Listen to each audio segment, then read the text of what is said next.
Hi, and welcome to the 2021 Economic Depression and Preparation channel. This is your host, Tony. Thank you for joining me once again. Today, I just want to talk to you about, as we go to the middle of the week, about the manufacturing in the United States and how companies, businesses, CEOs continue to neglect Main Street USA and hardworking Americans, not just in the blue collar jobs of construction and different things like that, but also in the white collar jobs of technical engineering and skills and architecture and those skills. They continue to ship jobs overseas, and and and this is hurting the ingenuity, the creativity of younger Americans and those Americans looking to build for their home country.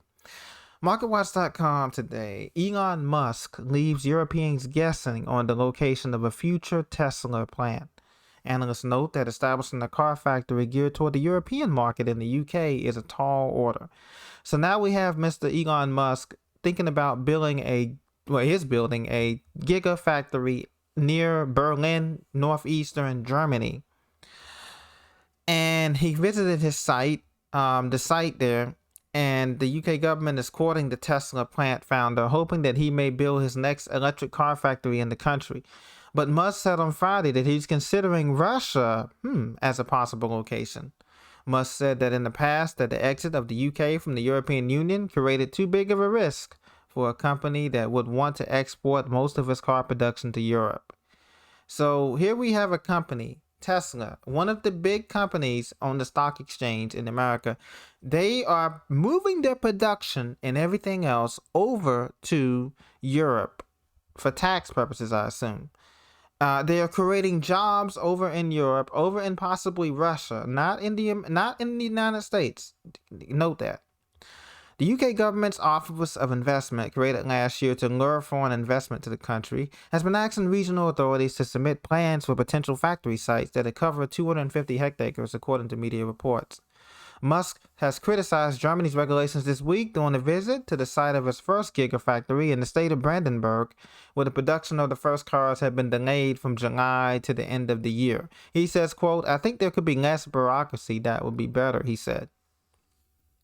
So Tesla is close to establish presence in Russia, Musk said on Friday, while fielding questions during a Kremlin-sponsored event. "That would be great," he added, saying that, quote, that the presence might at some point, quote, potentially include a factory. So now he's thinking about building factories in Russia, Germany, and who knows where else.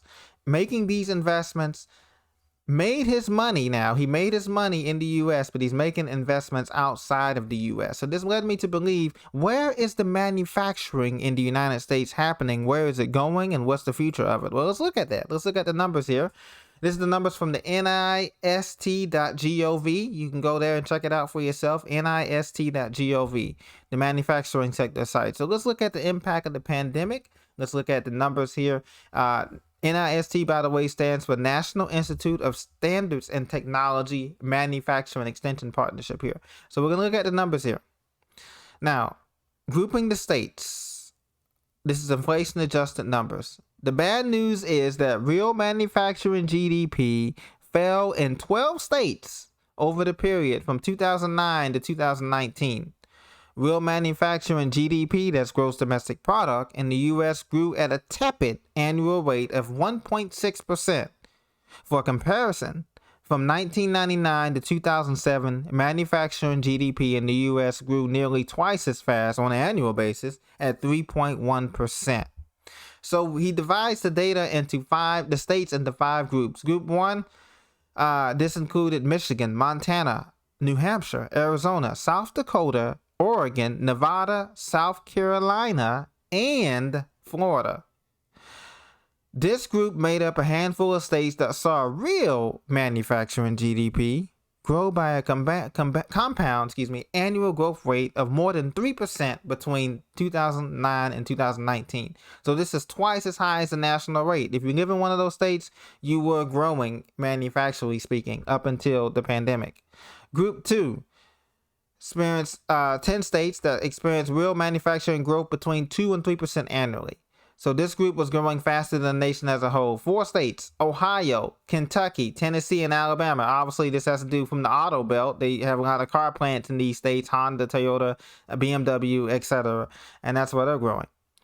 Now, 3 states in the northern tier were also grouped in here. Minnesota, North Dakota, and Wisconsin.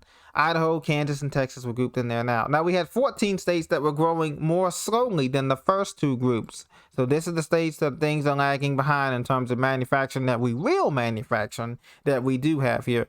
And these are the I-70 states: Maryland, Indiana, Illinois, Iowa, Missouri, Nebraska, Cornhuskers, and Colorado. Other states in the group include California and Washington State along the West Coast, and Georgia in the Southeast. Group 4, a small group of states experienced no growth in real manufacturing GDP, and these include Hawaii, Mississippi, Pennsylvania, Utah, and Virginia. And then the final group had 12 states who had negative annual rates of growth in real GDP. And these include the Mid-Atlantic states, beginning from North Carolina up through Delaware, New Jersey, and into New York, Connecticut, and Maine, along with West Virginia, Coal Belt, Oklahoma, Wyoming, Louisiana, and New Mexico. So those are states that are not growing at all. So here we are, learning the lesson that Main Street does not care, Wall Street does not care about Main Street. They are continuing to ship jobs, continuing to ship manufacturing plants away from America, away from the system that the country that many people have helped build, the 99% have helped built this country, and they continue to run overseas to build up other people's economies, whether that's Russia, China, Germany, or any of the other G20 nations besides the United States.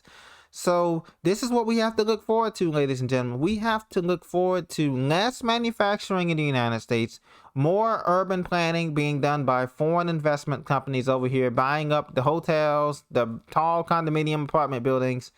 What's left of our retail is going to be owned by China, Russia, India, Singapore, and other foreign investment companies in America. So get prepared, ladies and gentlemen. We have stagflation coming after this little bout of inflation, and then we're going to go into a mega deflation period where prices are going to be on the cheap, where hedge funds from all over the world are going to come and just buy up America for sale, unfortunately. So God bless you as you continue to prepare, and I'll talk to you very soon. Thank you.